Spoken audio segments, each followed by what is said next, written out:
Lui, il est parti du Cameroun depuis pas mal d'années. C'est le frère de l'autre, hein, Beko Sadé. Il s'appelle Émilie Sadé. Il est en notre compagnie ce matin. Émilie, bonjour. Bonjour à tous les téléspectateurs qui nous suivent en ce moment. Tu portes bien le drapeau, tu représentes bien la Suisse, ouais. Ah oui. C'est le pays, mon pays d'accueil. Ok. Je me sens bien. Ok. Je me sens bien là-bas. Alors, tu vas donc permettre qu'on ait plus ample information sur ton épouse. Oui, c'est Madame Sadé. Madame Sadé, Corinne, ouais. Corinne Sadé, bonjour. Bonjour. Vous allez bien? Très bien. Oh, ça se voit.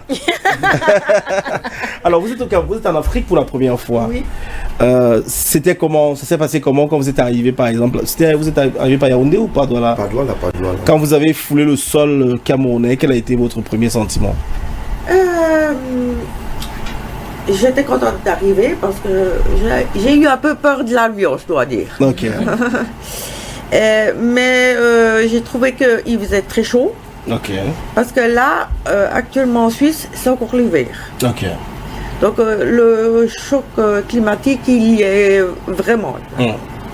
Vous l'avez combien de fois par jour? Combien de jours ici? Comment?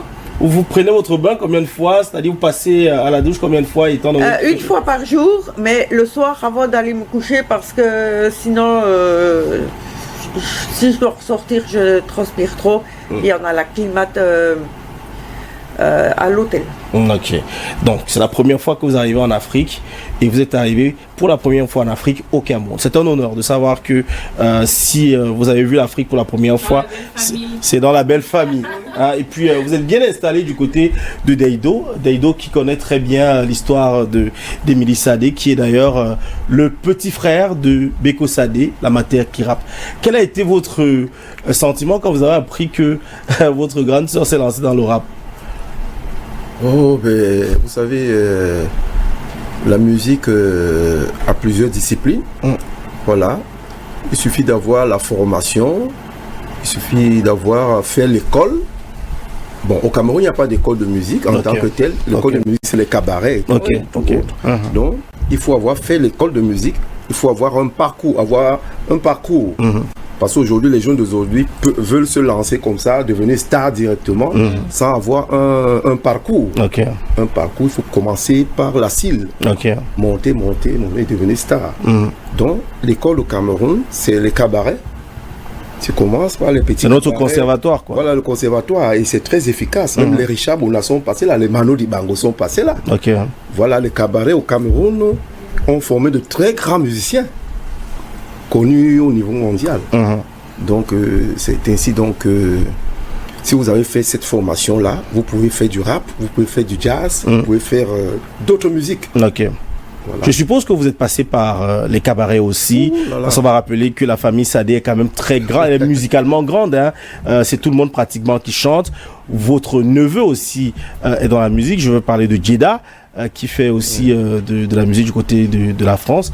Mais la question que je voulais poser, c'est de savoir, vous, quand vous quittez le Cameroun avec votre... ces rudiments puisés dans les cabarets, est-ce que ça s'est passé comment pour que vous déportez ce talent du côté de la Suisse qui visiblement n'avait pas une forte implantation de la musique africaine et camerounaise plus précisément? Voilà, justement, moi je pars d'ici en tant que musicien parce que j'ai parcouru tous les cabarets ici. J'ai été chef d'orchestre dans plusieurs cabarets ici. J'ai dirigé plusieurs orchestres ici et il faut préciser que je viens d'une famille où papa et maman étaient des musiciens. Père à leurs âmes parce qu'ils sont décédés déjà. Donc mon papa était guitariste, chanteur et tout ça. Donc je suis né dans la musique. Donc c'est dans le sang. Voilà. Maintenant j'arrive en Suisse. Ce qui me fait partie du Cameroun, c'est l'amour. C'est l'amour qui me fait partie du Cameroun. Donc non, on veut bien comprendre. L'amour comment? L'amour de la musique ou le ndolo? Non, c'est l'amour pur qui me faisait partie du Cameroun. C'est-à-dire, je quitte le Cameroun pour aller rejoindre madame. Pour l'amour. D'accord. C'est-à-dire... Non, vas-y, continue. Donc l'âme sœur était en Suisse. Moi, je ne savais pas que l'âme sœur était en Suisse. Donc, j'arrive en Suisse. J'ai eu un premier mariage qui n'a pas marché. Et maintenant, l'âme sœur Corinne, je rencontre donc Corinne, qui est l'âme sœur. Justement. Voilà, qui m'a donné le couloir, qui m'a donné la lumière. Oh là là, c'est beau ça. Oh, Corinne, elle a rougi là, elle a rougi légèrement. Donc, c'est elle donc qui me donne la lumière, c'est elle qui me donne tout chez elle là-bas en Suisse. Donc, elle est très lumineuse. Hein. Voilà. D'ailleurs, je n'ai même pas besoin d'électricité à la maison parce qu'elle me donne la lumière. C'est ça, c'est ça. Vous avez prévu ça? Ça alors? Donc, je rencontre l'âme sœur qui me dit immédiatement que toi, je veux t'épouser directement parce que je ne veux pas faire l'amusement avec toi. Moi, toi, c'est pour la mariage. Voilà. Et directement, on s'est mis ensemble, on est tranquille depuis 3-4 ans. Oui, après mon divorce. Oui, on s'est mis ensemble, on est tranquille et puis elle me soutient psychologiquement. Elle soutient tout ce que je fais. La preuve, elle est là. Elle est là. Non, ça c'est clair. Elle est là. Partout où je joue en Suisse, parce que les soirées, tout, je fais des soirées, des concerts partout. Elle est là. Super. Même prière. Même prière fort. Ben, il faut avoir peut-être le cœur de Corinne pour réussir à avoir une star comme époux. C'est pas lui, africain, musicien, star. S'il n'y a pas eu un élément peut-être démotivateur à un certain moment, alors parlez-nous. Où est parti le déclic? Il a quoi que les autres n'ont pas? En fait, je me suis toujours fait avoir par les autres. Ah ok. Ah là là, ah là là, oh là là. Oui. Et je dois dire que lui, au moins, il était beaucoup plus sérieux que n'importe qui d'autre. Et puis, en fait, c'est lui qui m'a repéré. Puis moi, j'étais sortie de la piscine. Et lui, il venait en sens inverse. Il avait les lunettes, son chapeau. Puis moi, j'étais juste sortie de la piscine. Et puis, j'étais avec mon vélo. Puis, en fait, c'est lui qui m'a vu en premier. Parce que, bon... je fume encore toujours, mais la cigarette électronique, et puis j'ai laissé tomber mon paquet de cigarettes. Après, je l'ai ramassé. Après, il m'a tout de suite demandé un rendez-vous. Oh, ouais, là. Ça alors? Ben, je savais pas que les romantique comme ça. Là. Mais DiCaprio ne voit rien à côté de toi. Hey. Ah oui. Là. Donc du coup, comptez fleurette, mais quel est le mot? Le rendez-vous. Quel est le mot qu'il a utilisé hein? Au pauvre, vous arrivez au Cameroun pour la première fois. En Afrique? Oui. Moi, je veux comprendre, parce que moi, j'ai des projets. Hein. D'accord. Le rendez-vous, il a été calé. Oui. Alors là, je l'ai laissé un peu poireauter. Il était un peu trop rapide. Et puis... Du rentre dedans. Vous faisiez du rentre dedans. Et vous allez laisser poireauter que... Faut voir s'il est sérieux aussi. Ok. Oui. Et puis bon, il m'a aussi téléphoné, mais... je l'ai laissé poireauter, puis après on a eu un rendez-vous, il m'a dit on va manger. Et puis moi je peux pas manger avant 7-8 heures, et puis lui il l'avait déjà fait à 3-4 heures de l'après-midi. Est-ce qu'on fait ça? Est-ce qu'on fait ça?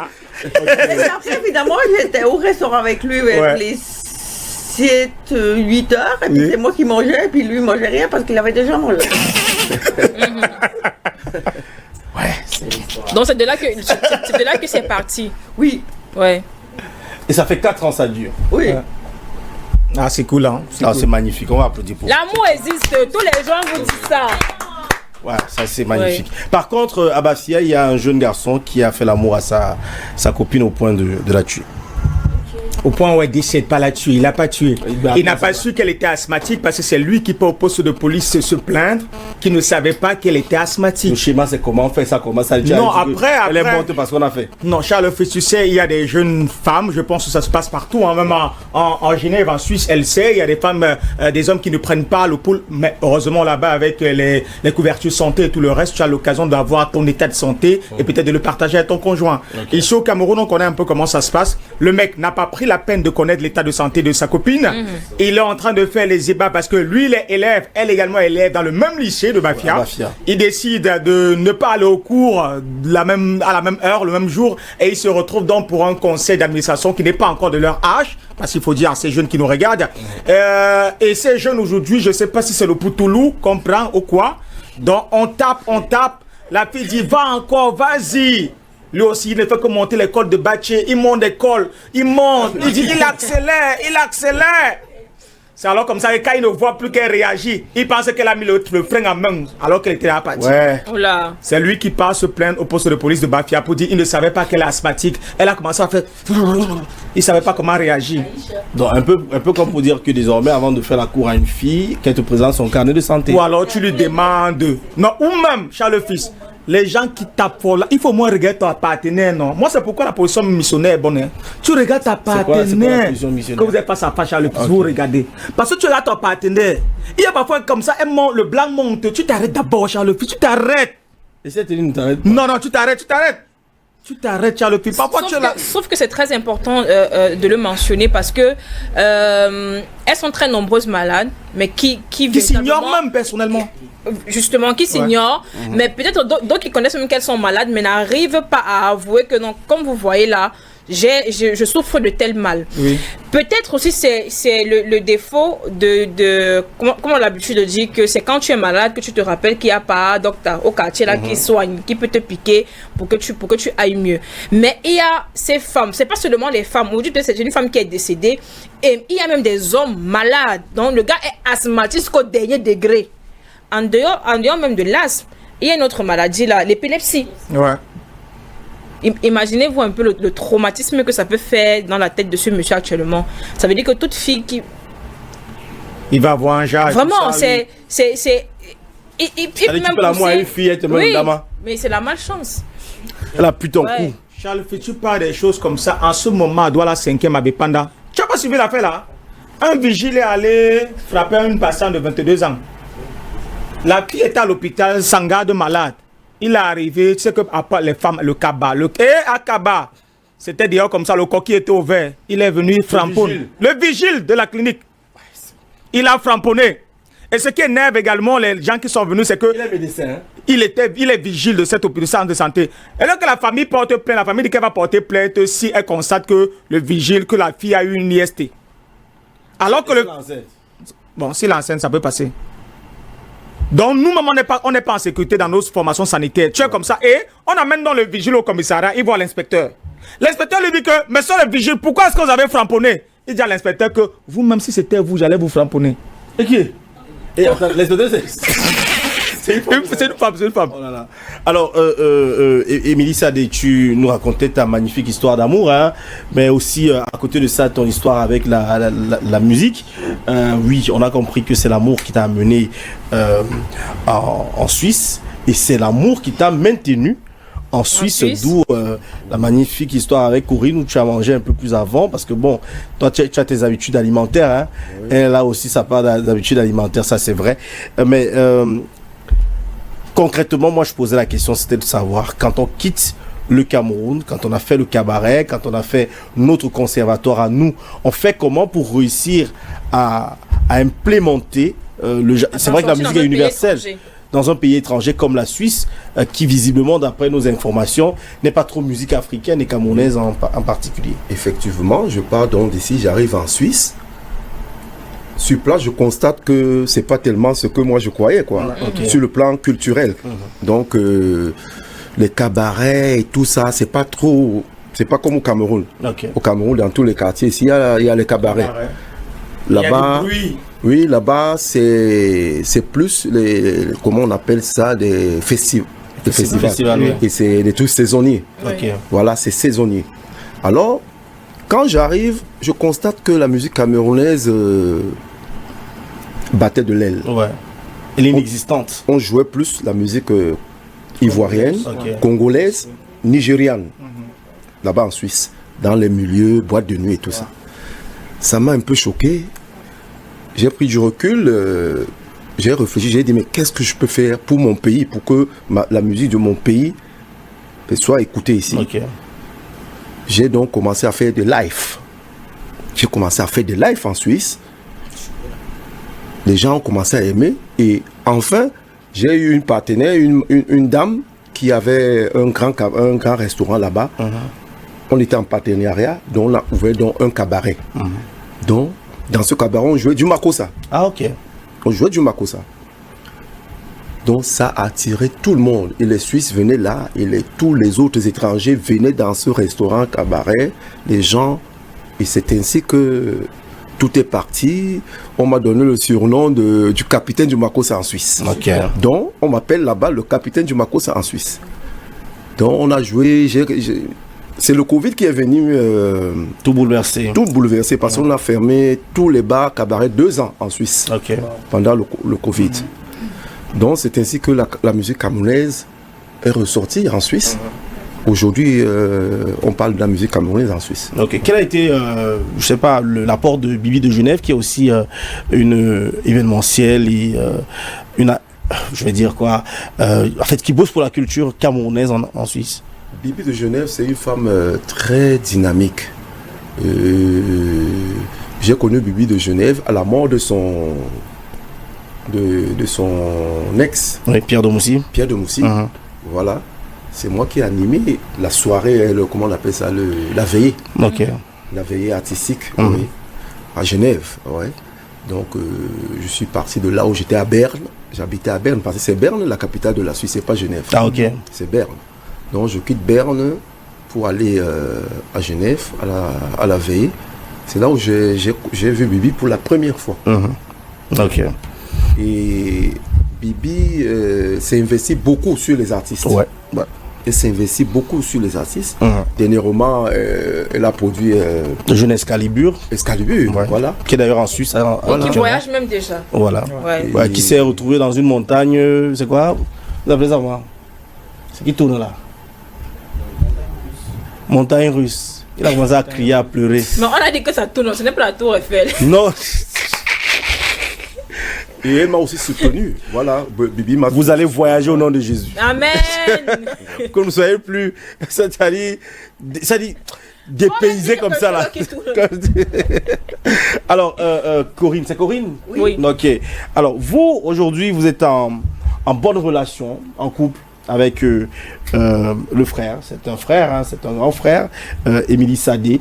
Alors que, je ne sais pas trop, avant ça, est-ce que vous aviez une idée de la musique africaine ou camerounaise, mais maintenant, une fois que vous êtes entré en contact avec cette musique parce que vous êtes en couple avec Émilie, quelle appréhension que vous avez? Quelles sont les musiques que vous écoutez? Quels sont les artistes qui vous a fait découvrir? Bon, pas une parole, je comprends bien. Ok. Mais sinon, le rythme, tout ça, le son, ça me plaît assez, oui. Ah bon? Oui. Parmi ces titres, dans son répertoire musical, vous appréciez forcément ses œuvres. Est-ce qu'il y a un son parmi ces œuvres qui vous parle? Chaque fois que vous écoutez ça, ça vous fait un pincement? Ou alors que vous avez peut-être inspiré pour dire, moi j'aime ce son. Est-ce que dans sa diversité musicale, vous n'avez peut-être pas un morceau qui vous captive le plus? Non, il n'y a rien du tout parce que je ne comprends pas les paroles. Ah ouais, mais le rythme quand même. Oui, le rythme, il est bon. Ouais. J'aime beaucoup, mais en fait, les paroles, je ne les comprends pas. Il chante en dollar. Il ne traduit pas? Non, il m'a encore rien traduit. Ouais. C'est ça le problème. Et c'est pourquoi vous êtes au Cameroun, parce qu'on aura le temps de vous traduire tout ça. Pas forcément, non, mais peut-être apprendre la langue du Cameroun. Ouais.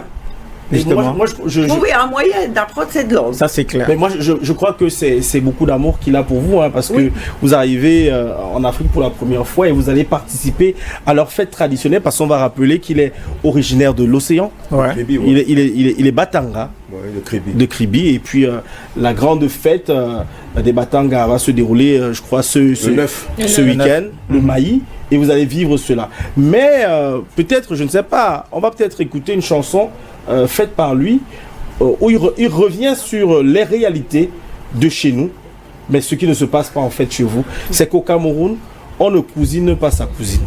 Et ça, c'est la toute dernière livraison, du moins c'est la dernière trouvaille de de son répertoire musical qu'on va vous faire découvrir en exclusivité sur DBS Télévision et sur l'émission Ici tout va bien.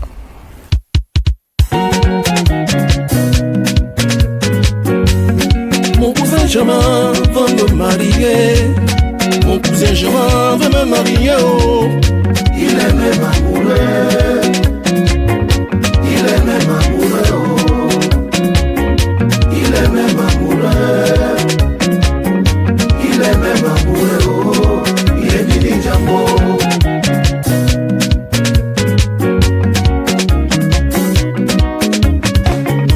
Les cousins, les cousines ne se marient pas chez nous.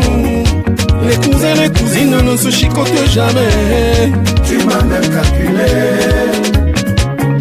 Tu m'as même calculé, oh. Tu veux me chicoter. Tu veux me chicoter, oh. Il est Didi Jambo. Papa est sommé, Zurich. Les cousins, les cousines ne se marient pas chez nous. Vie de Genève. Les cousins, les cousines ne se chicotent jamais. Tu m'as même calculé. Tu m'as même calculé, oh. Tu veux me chicoter. Tu veux me chicoter, oh. Sawala Moé.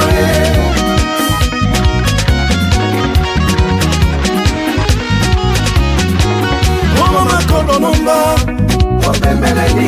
Oh mama duka nomba. Oh bongele wae. Oh mama nyakuma nomba. Oh bembele die. Imola. Oh bongele wae. Mola oh. Oh bembele die. Imola. Oh mama kuma nomba. Oh bembele die. Oh mama nyakuma nomba. Oh bongele wae. Oh mama mita nomba. Oh bembele die. Imola. Oh bongele wae. Mola oh. Oh bembele die.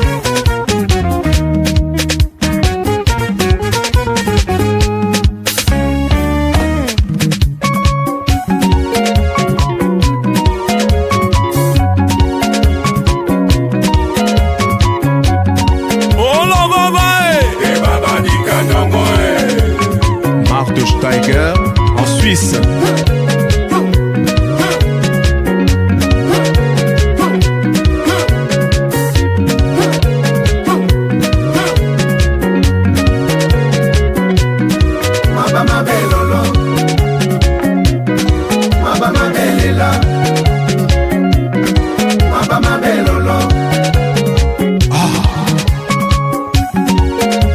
Bruxelles, Paris, Londres, Libreville, Abidjan, Yaoundé. Oh là est-ce que ça va là-bas en Suisse? Son Excellence Léonard Henri Binsi en Suisse. Bamako, Conakry, Malabo, Djamena, Bangui, Douala, Dakar, Lagos. Tu veux me cousiner. Mon cousin veut me cousiner. Mama Fefe International. Tu veux me cousiner. Tu veux me cousiner. Oh. Marie-Josée Curia. Ma cousine veut me cousiner. Elle veut me cousiner. Oh. Bisous Bass, le bassiste de la terre.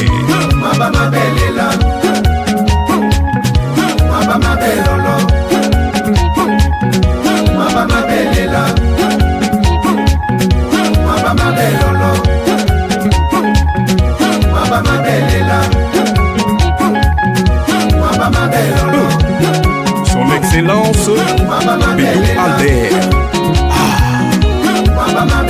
Emmanuel Domban, le milliardaire. Théodoro Obiang.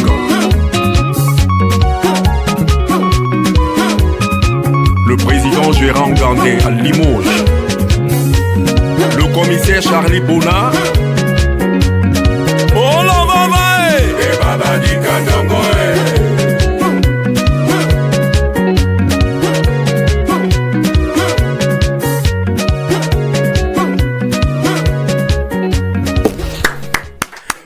Du pur Makossa. Ouais.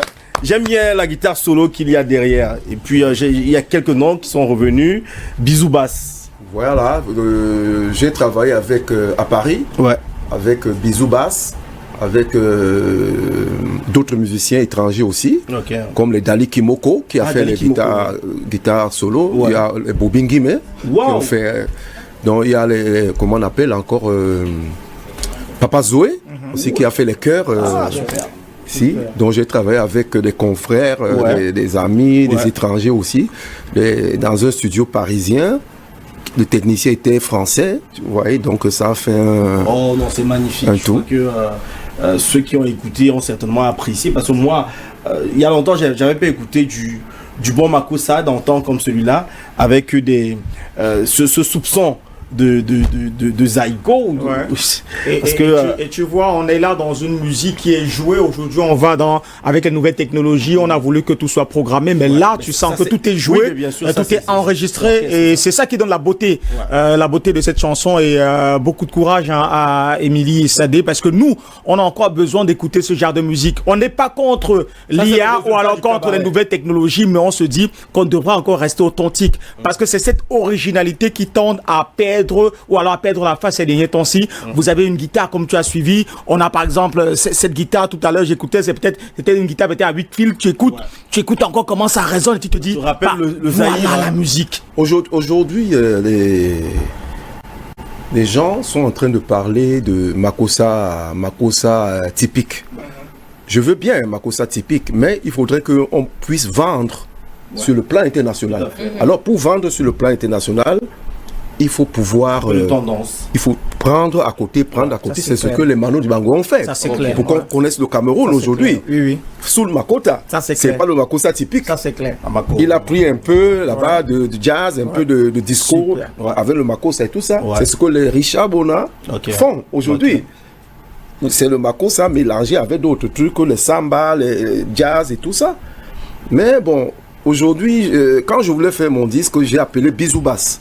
C'est Bisou Bass que j'ai appelé. Je lui ai dit, voilà, moi j'avais pas assez de temps, j'étais en Suisse. Je lui ai dit, bon, je veux ça et ça.